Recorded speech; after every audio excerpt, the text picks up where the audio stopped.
Assalamu alaikum wa rahmatullahi wa barakatuh. Takohemi përsëri me mua Migeno në pjesën tonë të dytë të këtij emisioni. Do të vazhdojmë debatin tonë mbi organizatën MKO ose Mojahedin Khalq, që njihet ndryshe, që ndodhen në Shqipëri.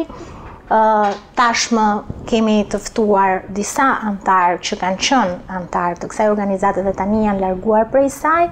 Vazhdon të jetë me ne zonjë Khodabandeh, e cila do të na ndihmojë për të sqaruar më tepër pozicionin e antarëve të kësaj organizate.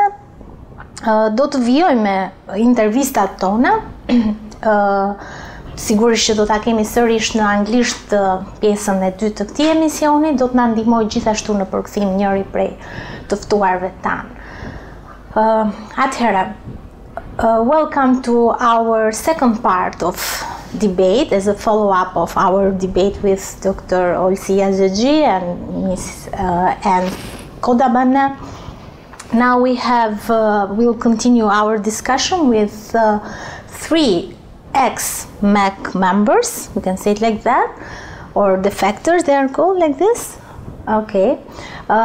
In this second part of the discussion, we will interview our three guests, and we'll ask them why did they join this organization, the reasons they have, why they left this organization, how long did they stay there, and their problems and situation now in Albania staying here.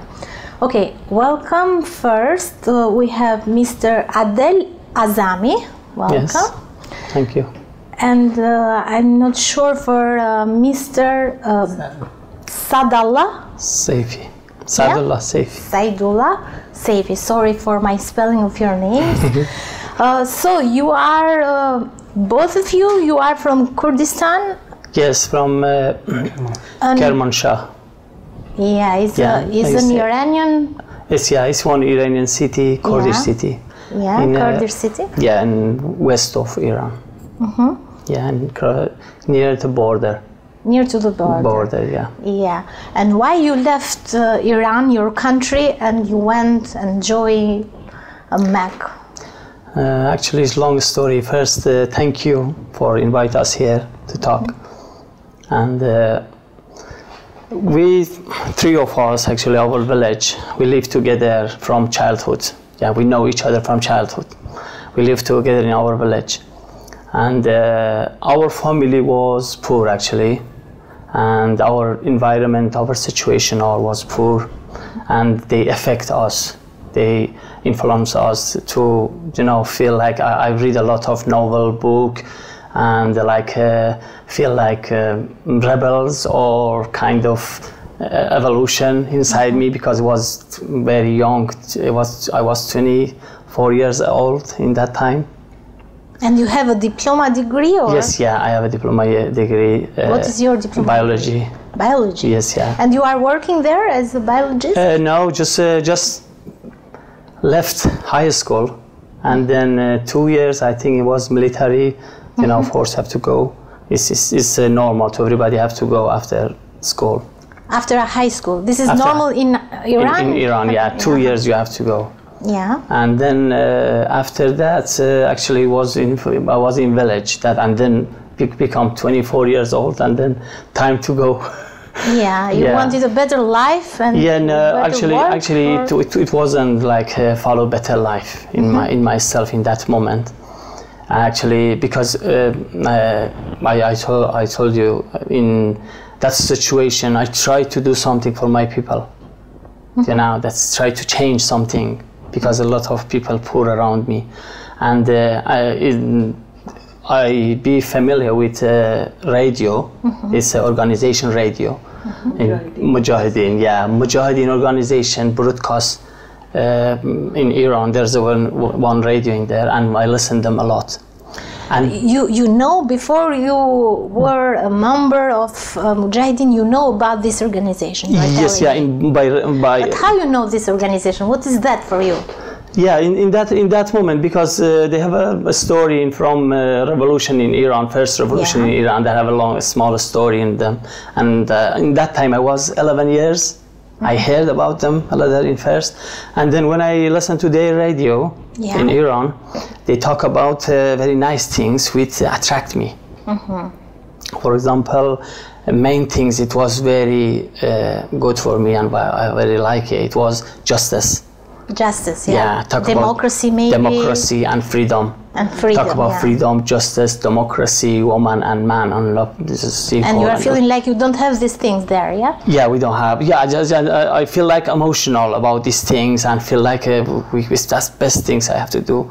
I have to join this group, you know, like that. I want to do something for my people and then find out maybe this is that one I'm looking for.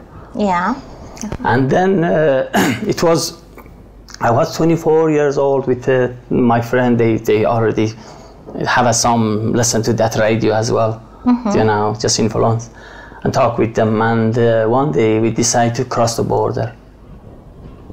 Cross the border at night, actually, and then came to Iraq. And I introduced ourselves to Iraqi soldier in that moment. And they take us to Baghdad, and after I think 3 months we've been in prison. 3 months in. Why in prison? Because you. Yeah, because we just crossed the border. Yeah, cross the border. Yeah, illegally crossing border. Yeah, and then after 3 months I was in there, and after 3 months they find out we know something dangerous or something like that. We just want to join this group, this organization, Mojahedin organization, and then they handed over us to this group in Baghdad, somewhere in Baghdad. It was Saddam time in that time. Which year? It was 1992. 1992, yeah, and then you joined this organization. We joined this organization, 3 of us, and they both of you, all of you, you joined this organization for the same reason. Like yeah, a little different, but its main things is poor environment and poor family. You know, in this organization, this Mujahedin organization, affects on people by their weakness. Yeah. You know, they attract them by their weakness. Our weakness was poor. Yeah. That's why they attract us. Those people looking for freedom, that's a healthy family, for example, education family, with freedom, they attract them. We us with justice attract us. Do you understand? Any people with something match with their environment and their feeling.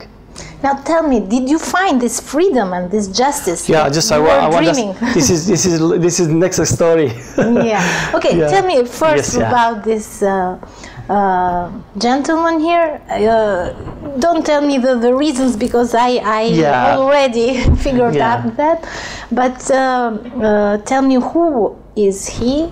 What he was doing in Iran, and when he joined together with you MKO organization. میگه ابتدا نمیخوام که توضیح بدی که چرا پیوستی، چون من تقریبا گفتم کلیتشو، ولی بگو کی هستی و تو ایران چیکار میکردی؟ خب من که با عادل و بهمن که دوست بودیم، از بچگی با هم بزرگ شدیم. من was friends together and grew up together. من توی خانواده متوسط به دنیا آمدم، بعد تا دوم راهنمایی تحصیل کردم. Yeah, I grew up in an average family and studying I think second school.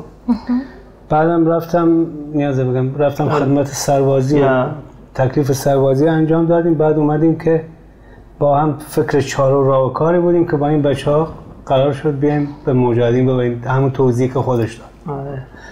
Said first I think about where we going, what we should be do, and then we after military, 2 years military, he went as well, and then after came back we talked to each other and then decide to cross the border. And چیکار می‌کردی؟ یکی سوالمی چیکار می‌کردی ایران؟ کار چی بود؟ تو ایران که من تقریبا تا زمانی که درس می‌خوندم که تا تقریبا 16-17 سالگی، بعدم به کار کشاورزی می‌کردیم و بعدم سربازی و بعدم اومدیم اینجا دیگه اومدیم. Just in a farm, they had a farm in a school in village and help family, help dad, but not so long time to work actually, and then join this organization. And But before was in there, it is just in working field on farm. Yeah. But did you know that this organization, after you joined, that doesn't let you to contact your family anymore? Did you know this? میگه میدونستی وقتی که وارد این سازمان میشی، سازمان اجازه بهت نمیده با ارگانیزیشن سازمان دیگه تماس بگیری، با مجاهدین دیگه تماس بگیری. با مجاهدین میدونستی؟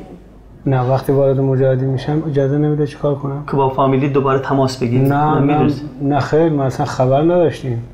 ما شناخت کلی از طریق رادیو داشتیم، بعد اومدیم تو صحنه دیدیم اولین چیزی که گذاشتن جلومون اینه که خانواده تمام. So we didn't know about that. We just we know something general about them in TV. Sorry, I said TV. In radio. Yeah. And then when I came join this group, and the first thing they told me, say you have to forget your family. And you have to forget to create a new family, to get married and to have a family for your own, yeah? Or they don't tell you? اونا بهت نگفتن اینجا نمیتونی زن داشته باشی، بچه داشته باشی. بهت گفتن اینا رو؟ چرا؟ دقیقاً همون ملاقات اول که ما خود 3 نفر با هم بودیم، یکی از مسئولین بالا به اسم احمد واقف با ما 2-3 ساعت صحبت کرد. خانواده خبری نیست، عراق تحریمه، زن و زندگی نداریم، اینجا مبارزه است، تمام. First when I joined them, these when I was together, and one of them told us, he said, here we don't have any wife or marriage or kids or actually life. We don't have life. You are not free.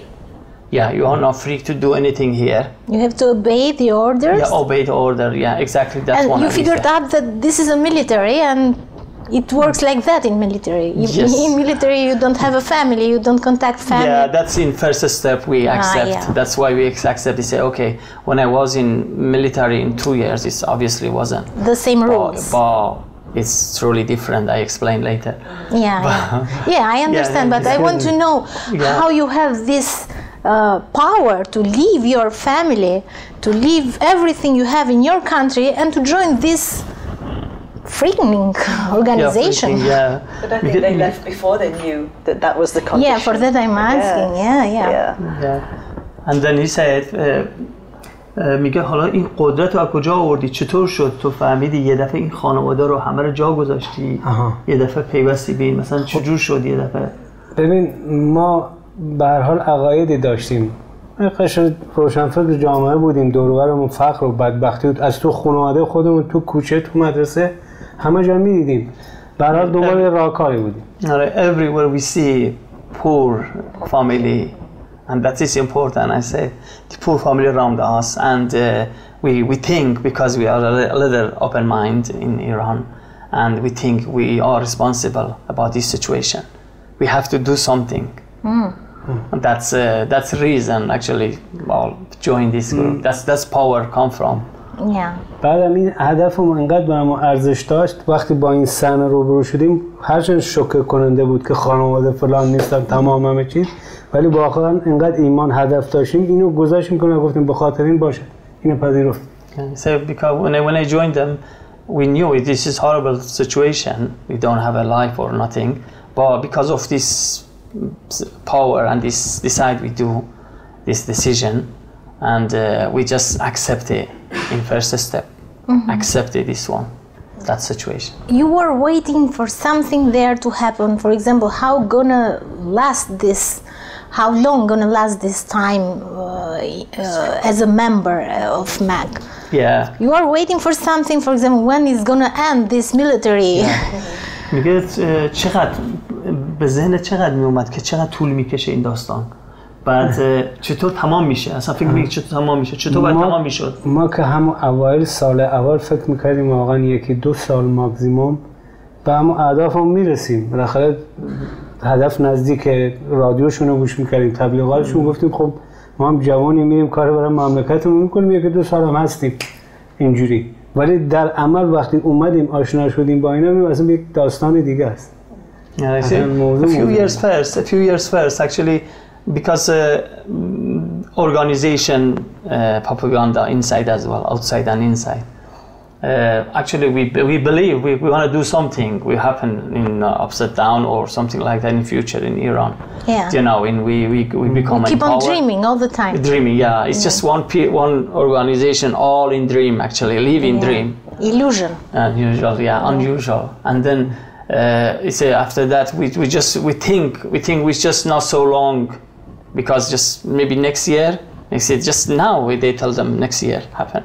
But from that time, it's still year and year give people like encouragement to stay with them. And now you came in Albania. How you feel being a member and living in Albania? Is it different from the time that you spent in Iraq all this time? میگه الان اومدین آلبانیا. When they were a member, huh? Yeah. But now that they الان left. اومدین آلبانیا، مثلا هوای آزاد دیدین، فضا دیدین. الان چه فضایی دارین نسبت به گذشته که عضو سازمان مجاهدین بودین؟ چه تغییری کرده؟ خب در خلاصه ترین چیز که اینه که واقعا اول اصلا اجازه خودمون داریم فکر کنیم ببینید دنیای پیرامون چه خبره. First thing is important for us. It's just we can think, we can decide for very simple things in our life. Not now that they are out. How many time he spent here in Albania inside Mac? Inside. Inside, yeah. I'm asking inside. داخل سازمان بودین؟ چند سال از تو آلبانی داخل سازمان بودین؟ تو آلبانی همین تا 3 هفته پیش 1 سال خورده ای تو آلبانی. Yeah, about 1.5 year. And when he was inside, inside the Mac here in Albania, what he's doing? He's doing the same life. میگه اونا الان داخل سازمان چیکار میکردین اونجا؟ تو سازمان بودین؟ ما که یه بخشش بهش میگفتن کار داخله که به اصطلاح ارتباط برقرار کنید و نیروها رو آماده کنید، فضای سرنگونی و بگین ما داریم میایم و استراتژی هزار اشراف از این حرفا که همیشه میزنن. یه بخشش این part of it was just going to some place and encourage other people around you to very close this end of this way we go in. That's mean don't leave. So they have limits, a limited area where they move or they can move here in Albania. Yeah, میگه تو محدوده داشتین تو آلبانی، کجا برین برگردین؟ جای مشخصی داشتین؟ نه وقت بیرون می اومدین؟ آره. با کی می اومدین؟ نه محدوده، ولی با حساب کتاب اسم بده کجا میری، چه زمانی، با کی میری، کی میای، که بعدش نفر کنترلر بفرستن دنبال ما چک کنه که ما کجا میریم. کجا میریم؟ آره. مثلا بیرون می اومدیم میگفتن And then he said actually when I came out he should become with a commander or 2 person 3 person together and then try to not look around a lot, and when you go back to inside organization Mojahedin and at night they have to tell everything happen in your what brain. They did. Yeah. Report everything. Confess. Confess. Yeah, exactly. They make like a prize. Yeah, we have a meeting every night in Ashraf as well. You have to confess anything in your mind. Even for example, 20 years ago, for example, And you do this sincerely? Yes, yeah. We have to do every night. For example, I said, for example, write a paper and said, 20 years ago, I think about my girlfriend last night. And then that's problem. And then but he maybe said, you are lying. Why you think? Yeah, that's me. This is about 20 years ago, and anything you do, very simple things happening there. You see, you have to tell them about inside. But you can lie. Who is controlling you? Your mind. Yeah, that's right. A lot of people lie actually. Yeah, they be like pure and they don't think bad things. Never. You know, in this organization, they tell us a lot of lying. And people tell them as well lying. Yeah, because a big lie process. Because that's why this is base of lying. This organization. That's mean 4. If you have a 4 of them is lying. That's mean people can see lying in there, and then they easily to tell them lie. But some very rare people, poor people, and like maybe simple people, tell them truth. That's why they keep something for themselves here. And if you think something bad in your mind, they punish you. What happens? Yeah, I think what needs to be explained here is that even if you're lying, even if you're telling the truth, the purpose of these confessional meetings is to control you and to punish you. So even if you, as you say, you maybe say, I have pure thoughts, I only think of nice things, you'll be punished for that. Really? There is no escape. What is this punishment? What they do? The punishment, they physical torture, or yes, they will humiliate you. They will have a group of people who will swear at you and shows you somewhere, for example, like a prison. Oh, in public? No. Well, that's the later stages. But in the first steps, humiliation. It's humiliation. They may even beat you. But after that, if you don't submit and say I was wrong and I give in, then they will take you off into isolation and prison, and the situation maybe escalates. Without food, these things, or no? Yes, but that is kind of down the line. On a daily basis, these people are humiliated, suppressed, punished. All the time. Every day there is a fear that you may be put in front of everybody, and everybody shouts under at you. Stress. Under stress, and exactly. They have a psychologist inside, or doctors, or only doctors for diseases? They don't have any doctors or any medical support at all inside. You know, this is actually this organization try make you like try control your brain step by step. They control your brain actually by meeting. That's mean, first of all, you have to lose all your emotional feeling about family. That's mean family. He say family is your against, family is your enemy. That's make you inside, every details of outside is your enemy. That's mean every details of life, every you know, every atom, everything of your life, even car, even life, Yes. And make you first to lose this all feeling about family, about past, about your memory, and bury yourself inside actually. And then they try to after you make you empty everything, they try put those things they want instead, like brainwash you. Yes, submission, like robot. And exactly, like robot, like machine. They have to talk like, you know, he told me some story. There's a story about coming out, when he coming out. Now I wanted to ask why he get out, how could he leave this organization? اول داستانه بگو اومدین بیرون.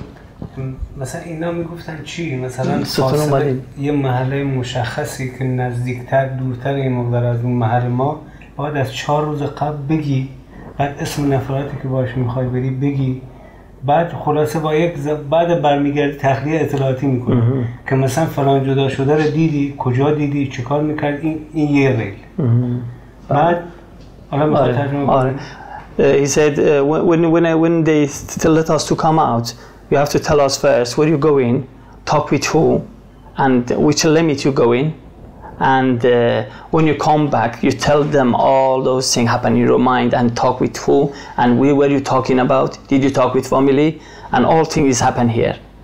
And then he told me there's one pool in there. When I came out, when I was inside the organization, Mojahedin, and he came out, he explained earlier for me, and he said, this commander go to behind line. He said, everybody line, be ready, everybody like that. And every online, because this one is pool, and woman and man swimming in there, and say, everybody in line, and he go back of all of them, and say, everybody look at right, don't look at this side. Oh, God. Not to see people in a swimming pool. Swimming pool, yeah. Oh. And then that's these horrible things he say, people just walking like that and talk until past. This is horrible. Yeah, that's mean. They try to control all inside, every details of things inside.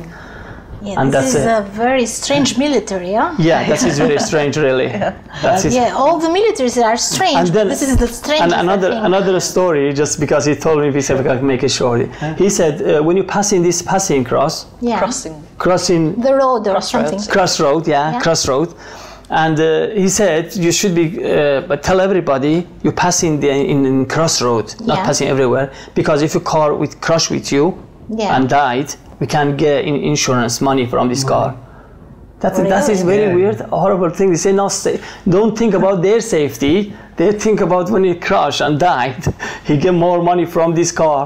So go in front of cars, they are saying. No, he said. No, he said going this way because when you crash with this crossing, car is fault. Yeah. Car is fault actually, and they get money from this insurance. That's been very strange things to tell people easily. But how he get out from this organization? دیگه چطور اومدی بیرون؟ مثلا اینا زمینه که ساختن به طور نوع خارج شدن میگه یا چه دلیلی داشت؟ نه which reason they came out or how did he do anything wrong and they pushed him out? میگه تو چیز اشتباهی کردی اونجا اومدی بیرون یا خودت تصمیم گرفتی یا چجور شده؟ تصمیم گرفتم. من تصمیم گرفتم. ببین صبح تا شب ما اومدیم تو آلبانی، زمینه عراق که تمام شد، دشمن رو در رو فلان پا یک داستانی درست کردن به اسم دشمن بورژوازی. یعنی مملکت آلبانی و اروپا همه دشمن ما باید موضع بگیریم نظامی در بر علیه اینا. He said first things he came here. He said now.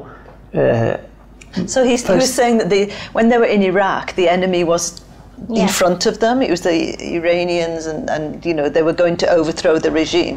But when they came to Albania, the enemy suddenly became bourgeoisie and the Western lifestyle, and they had to take up a position and fight against all this. It's a social life, social life and culture. Yeah. So their enemy is this life that we are doing, this freedom that we have. Is their enemy. They shouldn't do this. Like this? You know, inside the Mujahedin, it's us and them. So they create an atmosphere of other. Yes. We are all together against the world. So wherever they are in the world, they will create an enemy. Yeah, that's actually basically it's life is enemy life. Any details of life outside is real life is enemy. They shouldn't wear happy colors. Happy colors, and they never should be happy in their face. They smiling, are like angry like this because they are fighting. And you look at any details of life like kids, for example, entertainment doesn't exist, no? Yeah, in kids or even car, even house. This is all problem for them. Because make you think about life fast. You know, for example, kids. First time when I was in Ashraf, some family came to see his son or daughter came to our battalion in hall lunch. We've been in hall lunch. One of them, she has a small kids in. When first cry, everybody surprised and look at each other. Because for a long time we didn't hear cry of baby. God. You know, it's very sad really in this situation. اینا واقعا هر بار یک داستانی درست میکنه. مثلا من 6 ماه واقعا تو اشرف بودیم، اومدیم اینجا با به اصطلاح مثلا دموکراسی و فلان و برای مردم و اولین مارکی که به ما چسبوندن که شما اومدید ترور کنید ما رو. بعد 6 ماه منو کردن تو انفرادی، اون از اشرفش. اینا بگو بعد اینجا رو شروع. He said when he came to here, 6 months. First, he said you came to bourgeoisie. نه تو اشرف که وارد اشرف شدیم، بعد از یه سال نشده بود گفتن تو اومدی ما رو ترور کنی فلان، گرفتن انداختن تو انفرادیت اعتراف کن. Just 1 year when I joined to this military, when being together, and he been arrested. He said you came to terror our leader or something like that, and arrest him and put in prison. Very horrible prison, which I was as well together. In horrible prison in Ashraf, there was in there a lot of 100 people in just some small room like that, and torture. A lot of people tortured in that moment, and a lot of pressure on in that moment. Why you do that? Why you think like that? Why you coming this way? And a lot of question which wasn't necessary actually in that moment. بعد شکنجه بس واقعا اینو جد به جد میگم. من نفر رو جلو خودم همشهری منو کشتن. یعنی بودن دیگه آدم، خیلی آدما بودن دیدن به چشم. قفسه سینه‌شو شکوندن. پرویز نظری معلم بود. قفسه سینه شکستن چشماش. He was during he was in prison. Just one of member in there Yeah, he been arrested as well, and then by torture, they kill him. Actually, he was Parviz Nazari. Parviz Nazari. Yeah, Parviz Nazari. He was teacher in Iran before, and they joined in this group and been in this prison, and tortured him a lot, and to tell them, are you coming from Iranian government to do something in here like that? He says, so to God, no. But they tortured him and broke chest, their chest, yeah. And he died in there. He was in same cell actually. من واقعا این صحنه رو دیدم بهشون گفتم من که آدمی نیستم از اونجا آمدم ولی قصد خودکشی دارم. خیلی بیخیال بودم وقتی گفتم این صحنه رو من دیدم اصلا از خدام ناامید شدم. I said when I saw this situation and things, just I lose all my hope, actually, all my feeling before what was because comfort. And that was just at the beginning of his. Yeah, it was beginning. It's just 1 year, and suddenly faced to this problem, you know. And then he said, "I'm not coming to do something with your leader with nothing, but you make me to don't have a hope even about everything." About nothing. How do you feel about them now? حالا اومدیم اینجا میگه چه احساسی داری الان؟ من که واقعا نسبت به مجاهدین واقعا از دشمن خونیم دشمن ترم. یعنی واقعا احساس میکنم یک روزی انتقام این خیانتی که با من کردن و فردن اگه عمر داشته باشم باید بگیرم ازشون. He said, I feel like feeling very under pressure hateful. About this kind, yeah, hateful and revenge, angry. But he didn't tell me the reason why he left, or yeah, what was the reason? Yeah, why you Don't worry, a lot of languages here now. Yeah, just mix up. I'm not professional translator. It's good. Okay. Nobody is here. چه دلیل داشت که ترک کردی اونجا رو اومدی؟ دلیلش این که من که از سالیانه واقعا الان نمیدونم چقدر خودت میدونی من با اینا زاویه دارم هیچ وقتم توی یک خط نبودیم ولی یه جا فضاش اونجا نبودی خودت میدونی دیگه بری بیرون فلان میشی و با رژیمی و مزدوری و فلان تا بالاخره اومدیم اینجا دیدیم نه بابا اینجوری نیست یه راه نفسی هست بالاخره. He said when we say long time actually I'm not with them with mental not with them maybe physically I was with them but mentally and feeling I wasn't with them for a long time before but when I came to here I feel like have some opportunity to come out some hope outside for a life and then to follow life new real life and how is living here now what he's doing میگه الان چیکار میکنی اینجا چیکار میکنی بیرونم آره الان بیرونم که الان روزانه که یک 2-3 روز در هفته جدیدن 2 ساعت کلاس میرم کلاس هم تعمیر کامپیوتر درجاش هم جلو کمیساریا وزارت کشور دارن که حقوق نداریم امکانات نداریم داریم سر اینا صحبت میکنیم. He said just if you every week هر هفته 2 روز هر هفته دوشنبه و چهارشنبه و جمعه 2 ساعت کلاس داریم روزانه. Just a few 3 days a week they go into class now and then we just go into everywhere to tell like UNHCR you know United Nations and United Nations even going to there asking them to get their life you know their right because they came in I just want to explain a little this situation. In this situation, they came here by deal between American and Mojahedin and Albanian government, 3 sides, yeah. But they get responsible of them to bring here. But now, when you come in here, when you came out, they push them to stay in this horrible situation, you know, horrible place. But if someone come out, nobody responsible about them. Yeah, we talk this later about them all. I wanted to know only his situation. Is he working or how is living now? Yeah, if چجور الان داری چجور زندگی میکنی؟ غذا مزا میدن به سحر؟ خب هر 15 روز یه بار میگن یه مقدار جیره خشک و ماکارونی و فلان همین مایحتاج اولیه میدن، بعد گاهنم 15 روز رد میشه، الان 2-3 روز رد 4 روز رد شده نیاورد. It's just organization. It's like a Sahar organization, I think. Ramsa. Ramsa. Ramsa is Ramsa. Yeah, it's Albanian refugee agency. Refugee, yeah. And they help them to get some food. They give them some food like rice, like some basic tea, macaroni, basic things. Very small quantities and very basic things. Basic things, and then give them. And some place to live now is very accommodation just now for temporary. Like camp, like camp, yeah, temporary. Yeah, but he's hopeless too, yeah? Yeah, this is hopeless actually. They know they don't have any identity in this country actually. Because they have some paper, nobody accepts this paper. If you go even get somewhere, one could get something, they're looking for ID. They don't have even identity. Yeah, this is their main problem. Yeah, we are discussing before, and we're gonna discuss later. Before we invite other guests, tell him if he wants to say anything before we end up the interview with him.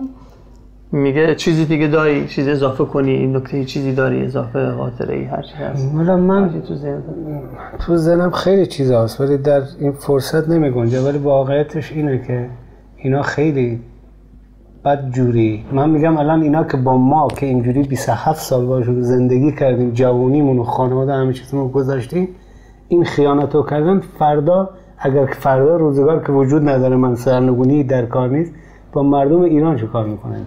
He said, just I want to tell people or audience or anyone, they do this horrible situation for us in our people. That's mean their people actually, their member. They do this under press and under stress all time, and no freedom, no even justice between them. How they want to manage in future in Iran?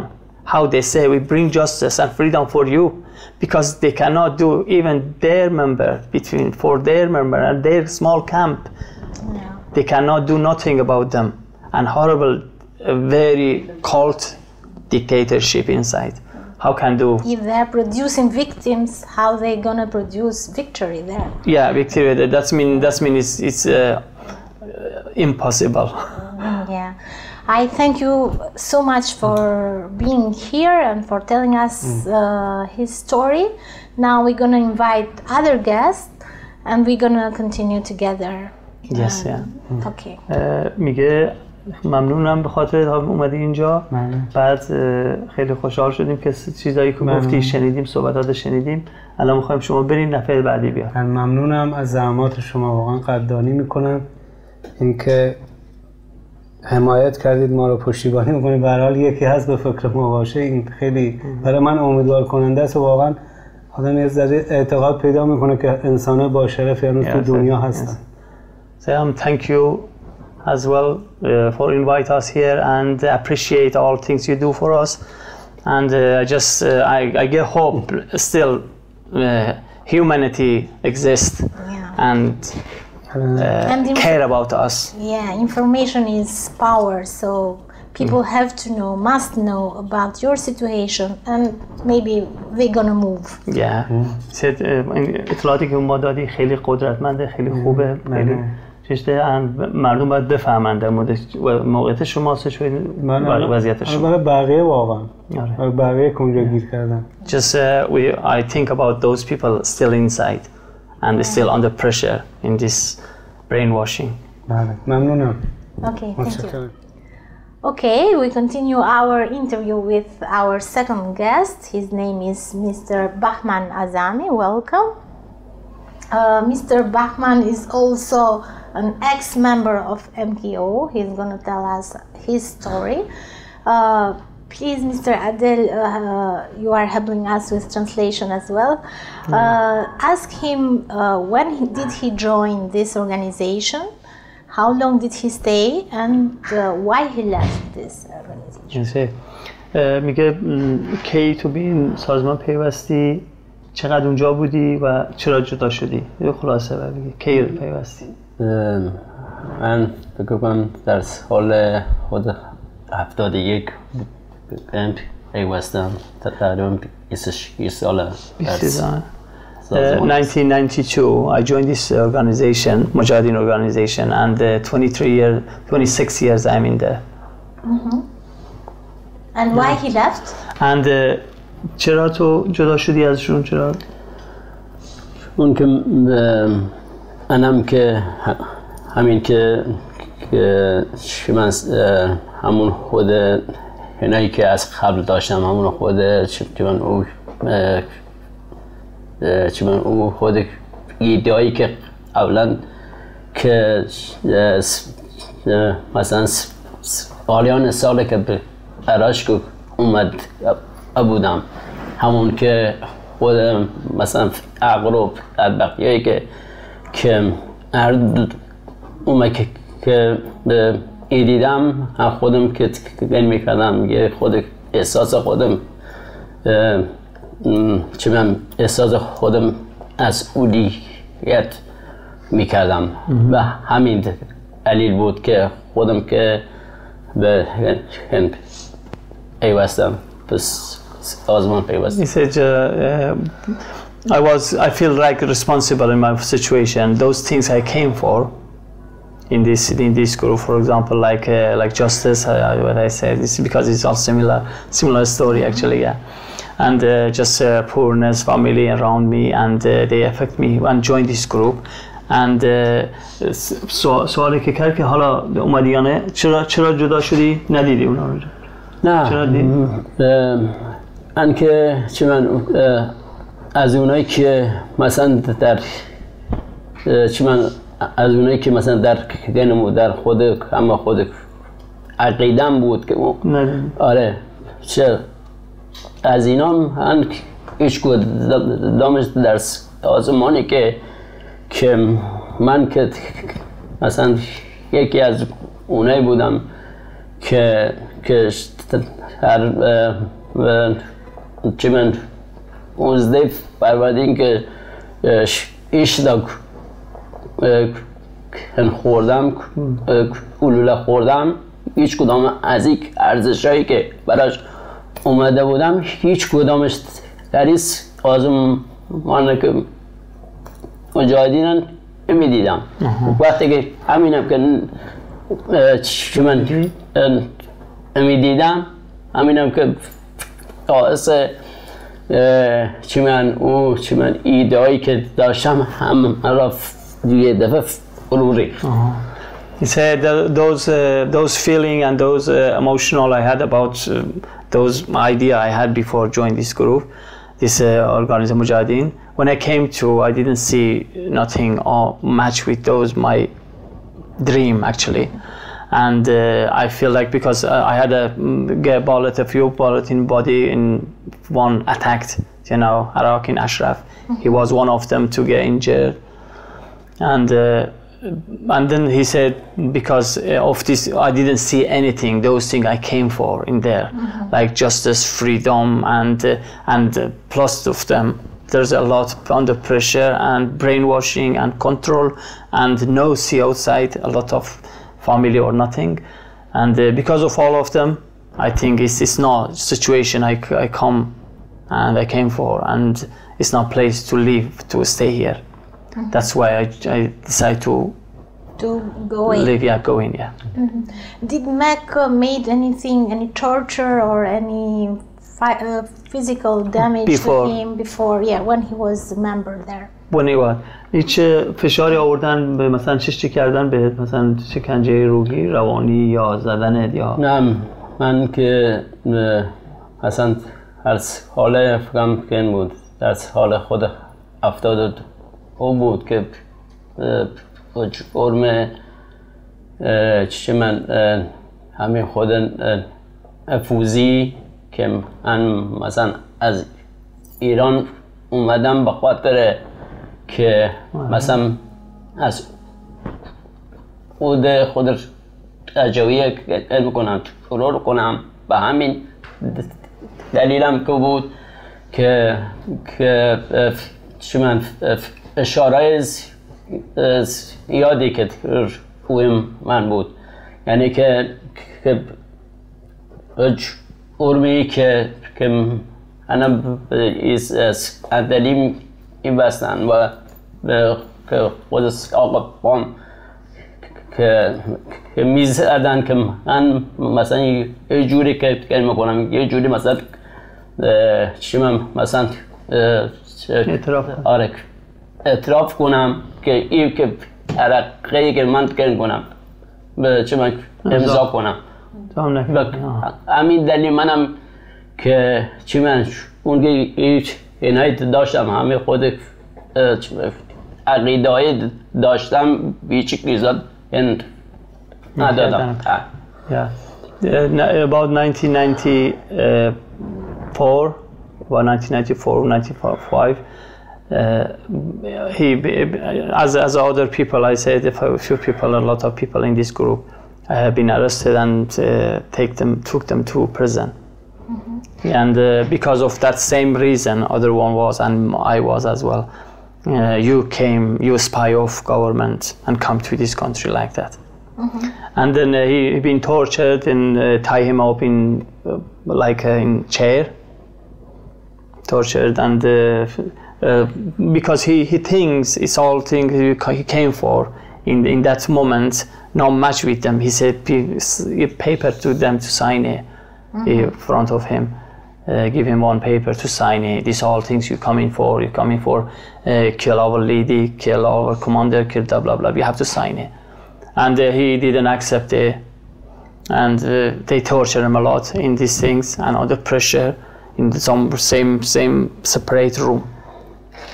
And then when he's free from this prison, how can be a member if they are saying that he's coming there to kill the leader? Yeah, he said وقتی تو از این موقعیت که اومدی بیرون، بعد چطور تو اون موقع مثلا اومدی بیرون، چطور دیگه تونستی یه عضو بشی؟ دیگه چطور میتونستی عضو بشی یا دیگه نشدی هیچ وقت دیگه؟ نه هیچ وقت که آره مثلا داخل اینم داشتم دیگه یه فاصله خیلی طولانی داشتم با سازمان. In that moment when I came out, I wasn't that's a person before. That's truly change because in mind, in my brain, not much with them at all. That's do separate. They do any injection to them? You want to ask him or or you if you know that. He said هیچ هنی زدن بهت آمپول هیچ آمپولی زدن بهت اینجا کاره که نزدن؟ نه. Yeah, maybe any drugs or any chemical. There are stories. Not to think, to lose your memory maybe. You know, this is brainwashing. Yeah. It's exactly brainwashing because it's called. I want to know this brainwashing is only with words or with chemicals too? Yeah. Chemical a little put in some food actually for everybody. Foods. Yeah, some food. They use generally. To not feel exciting or something like that. Calm down, cool down. The same they use in prisons. Prison, same I use in prison. Bromide. Yeah. But main things is brainwashing every year, every day and every night in meeting.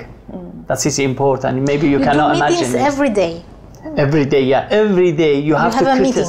You have a meeting half an hour after lunch. You have to criticize yourself first. That's mean all things you do, something very simple things in your life. We have a two meeting. One of them is about life and what you call that is woman. Yeah, things. If you think about life and woman and kids and something like that. And one of them about daily work, daily job. For example, when you go to there, you have to first you go to that meeting. You have to criticize yourself. All you did wrong. You have to, even you don't do anything wrong, you have to create something. You have to say something in there. That means it's have to. If you don't say something like that, say what's wrong with you? Why you don't say nothing in this meeting? This meeting is for you. You have to say something. And so a lot of people direct people to lying as well. But anyway, you criticize yourself, and other people say something about you, and you have to stand up and quiet. If other people shouting at you and yelling at you and say, for example, something wrong, why you do that, blah, blah, blah, very loud talk with you, and you have to just put head down and not allow to answer. That's very bad situation. You have to feel, control yourself. If you say something wrong and something not right actually, but you're not allowed, you don't have any rights to there. Like court. Every night you go to court. Is there any hierarchy of this organization? They have leader. Hierarchy. Yeah, hierarchy. The whole thing is a hierarchy, a very steep hierarchy. With the And there are leadership. women and men, or all women? The leader is a woman. The leader is a woman. The hierarchy of the Mujahedin is as I say, very steep. You have the leader on the top, which was Masoud Rajavi and his wife Mariam. She is now the de facto leader because Masoud Rajavi has disappeared and is presumed dead. But below that, then you will have a few what we call lieutenants, the kind of loyal members who protect the leader. And there may be only 5 of these. In any cult is a similar sort of structure. And then beyond that, you have different layers of members who are loyal, and they will be changed according to how loyal they are. And then below that becomes the membership. So the top part of the organization is very closed and structured. Now, why this Mariam Rajavi was married? Mariam Rajavi was married.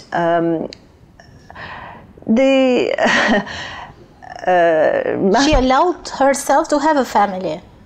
Well, before Other members, no. Before this happened, before the marriage, the Mujahedin were able to have families and get married, and of course they had to dedicate themselves to the struggle, but they had marriages and children. Masoud married Mariam Rajavi in order to consolidate his power over the organization. She became like a buffer between him and the membership. He, in a sense, elevated himself above everybody to the position almost of God? God, yes. In fact, God, yes. And there are parallels between his position, and he wanted to recreate the power that Khomeini had, Ayatollah Khomeini, and then after that Khamenei. He wanted to be the spiritual leader of the Mujahedin. So they are copying the same of Iran. Yes. How are they going to change Iran? They're making the same. This is the big question. That's a very big question. Every member of the Mujahedin needs to ask themselves that question. Yeah, and we too, because we have this in our country, and we have to know, because we are believing that they are being a democratic opposition of Iran regime, and our ministers, our deputies here are supporting this group, thinking that this group is a democratic opposition of Iran, and it seems they don't know anything about this group.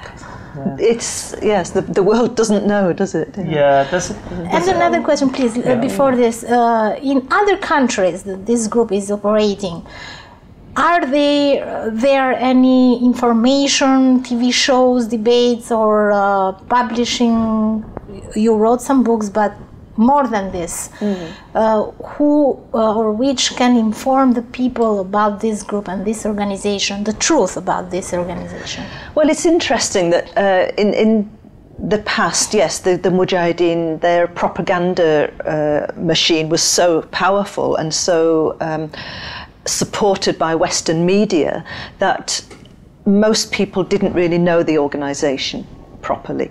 But people like myself and other ex-members and other interested people like yourselves have investigated and moved the knowledge forward about who they really are. Now, what you find is that where before, maybe 5-10 years ago, the Mujahedin were given access to parliaments in Europe, Western Europe. They were given platforms in the media. Nowadays, those people are aware. There was a meeting very recently in the European Parliament, called by some members of Parliament, in which the Mujahedin was discussed and how the Parliament could actually confront them and prevent them from coming into Parliament, because they don't want to allow them to come. They don't want to allow them to come there. Because in those meetings in Paris, we see a lot of leaders, world leaders, taking part in there. This is the question we need to ask for President Macron. Is, you know, the Americans are supporting this Mujahedin, the Saudi Arabians, the Israelis, they want the Mujahedin to be there, to be anti-Iran. Where do you stand? Where does Europe stand on this issue?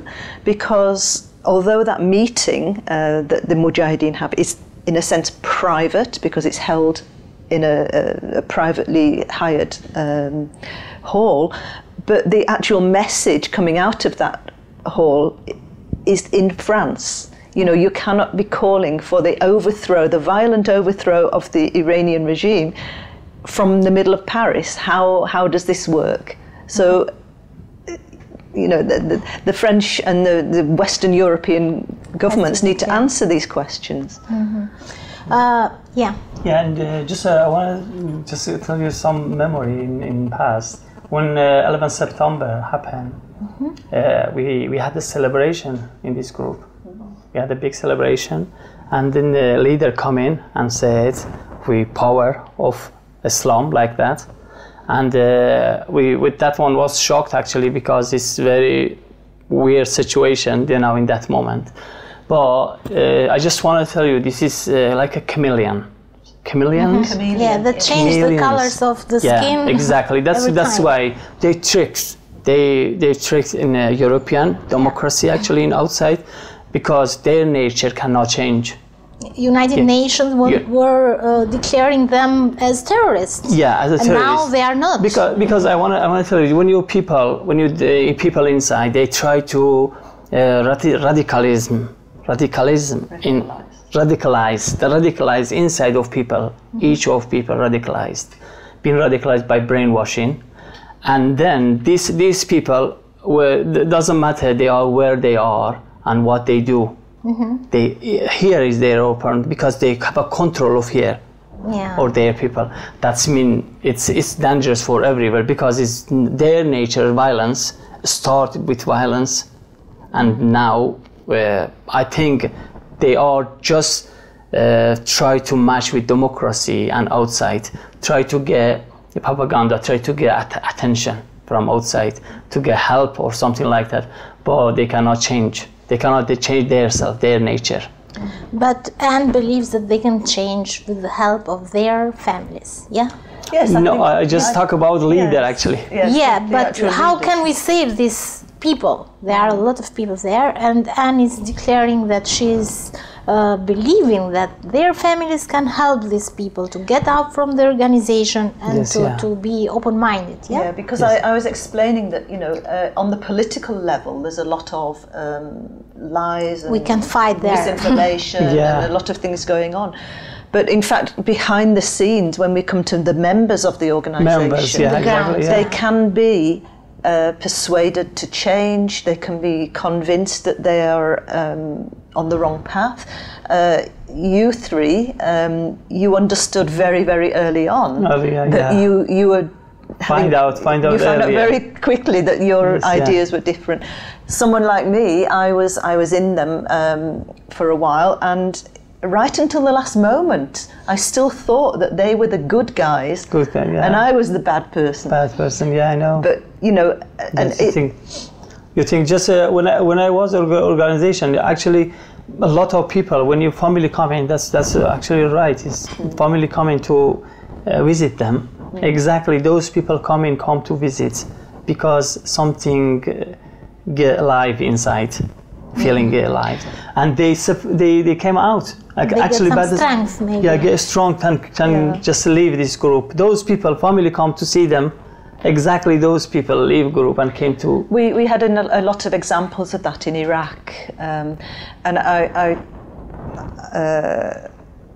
in 2003, when the American and the Allied forces came to Iraq and overthrew the Saddam regime, almost from the very beginning, families came from Iran to Iraq under those conditions of war and bombing, and they were so desperate to find their relatives in the Mujahedin. And to save them. They risked everything to come.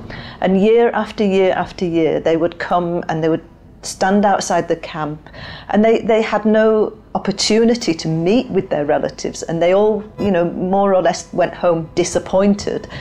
But in some cases, for example, the family would have a microphone, a loudspeaker, and they would say, "Oh, my son," and call them by their name. "This is your mother, I haven't seen you for so long," and they would talk to them.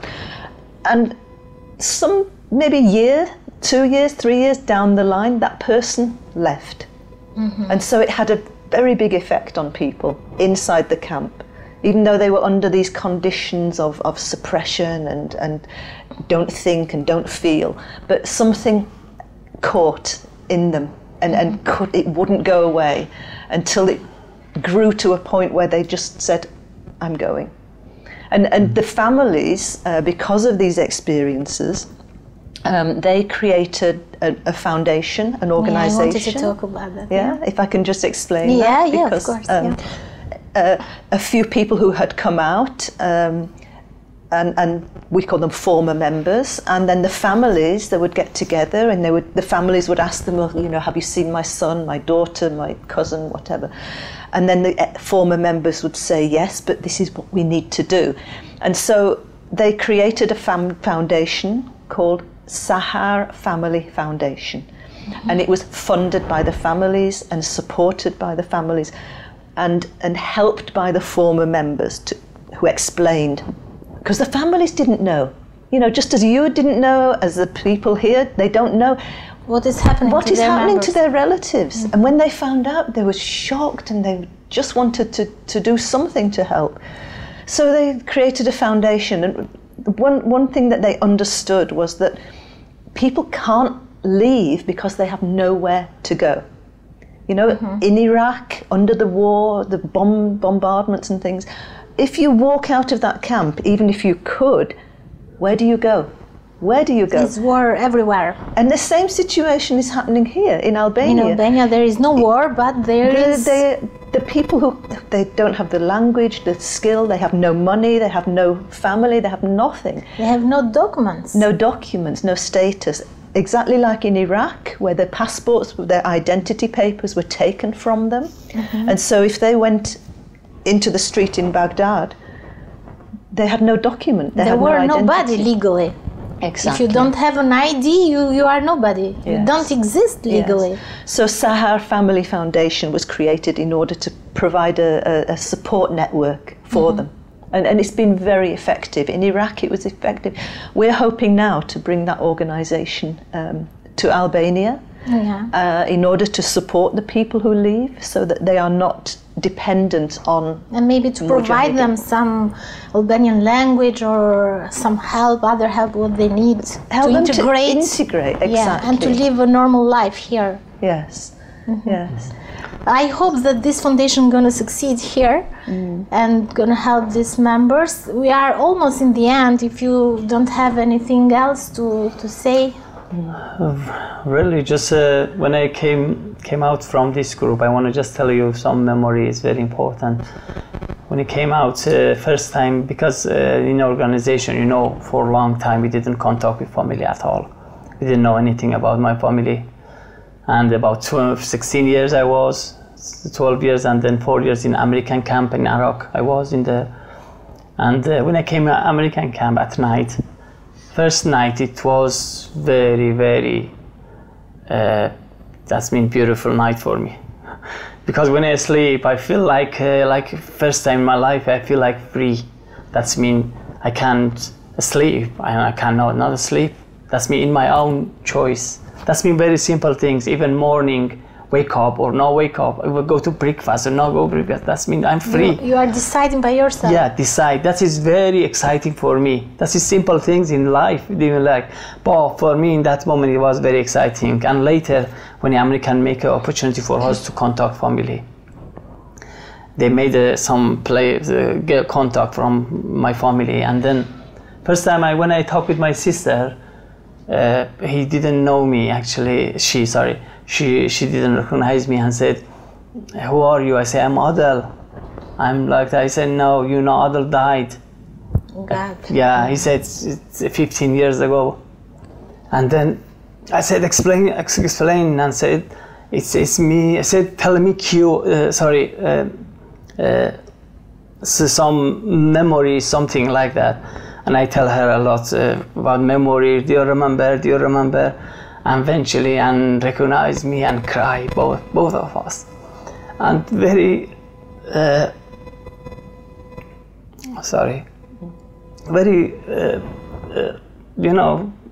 hard situation in that moment. After about maybe 12, 13 years, it wasn't so long, but I feel very emotional in that moment and cry both. And in American, one group going to each tent to find out their number, their family number. After for some of them 13 years, some of them 20 years, some of them 25 years, no at all news about outside, no at all, like cave, like you live in cave. And then when they talk and just find some number of family or something like sister, brother. And when we was outside of tent, and suddenly we heard crying in this tent, and then after that, that's crying again. Mm-hmm. Same situation. After in Iraq, yeah? Yeah, it happened in Iraq. Why Americans now in Albania, they are not letting them to contact their families? They did this already in Iraq. Yeah, it's an American camp. Yes. It was a military camp. Yes. You know, outside Mecca. Oh yes, yeah. Yes. It was in American come to disarm us, you know, now it's clear, and then make a battalion corner of Ashraf. American make a battalion, and everybody have an opportunity to escape to here. They make a camp for us. Yeah. Separate, just 200 meter, but two different worlds, 200 meter. And then it's very good in that moment. Just maybe still in your prison, still you're not out, but here you are free. That's mean you're not under pressure anymore, and you at least can contact with your family. Some of them when they came out and find out their dad, their mom, died a long time ago. You know, they don't know at all about it. That's a very sad story for them when they come to this country. When they contact, they try still control them in this country. They try to not contact with family. When he and other friends contact with family, they punish them and then send documents. Yeah, and talk with them loudly and why you contact. Yeah, we're gonna show a document in the screen. Yeah. They forced to sign the members that you have to promise not to contact the families. Yes. Otherwise, you've been punished or. Yeah, exactly. They want to cut your in past. It's still here in freedom country. The signed document is a proof, is a fact that this is a criminal organization that is against human rights to provide. Yeah, let's talk with your family for 25 years. Yes. That is very interesting. Yes. And we hope everyone can hear and can be aware of this and to act. Act and to help these people. Yes, really, they need help from government, from United Nations, from everywhere. Those people coming out, or try to come out, because a lot of people inside don't have a hope to come out. If have a hope outside, definitely they come in. If have a hope, for example, those people think outside people asleep in the street or no food, no like. If you some hope, some support outside from government, they just help them to leave this organization and follow their normal life like other people after 30 years, and some of them maybe 30, 35 years in this organization still. And most of them is old. Average maybe age is about 50, 55. And they deserve at least some years just free. In end of life, have a freedom and Some normal freedom. life. Yeah. They deserve. I feel so sorry for your situation. I hope the best for you, and I really thank you that you were here and telling us your stories. And I thank you so much. We see you other Impakt TV shows. From me, Migena Bala. Assalamu alaikum wa rahmatullahi wa barakatuh.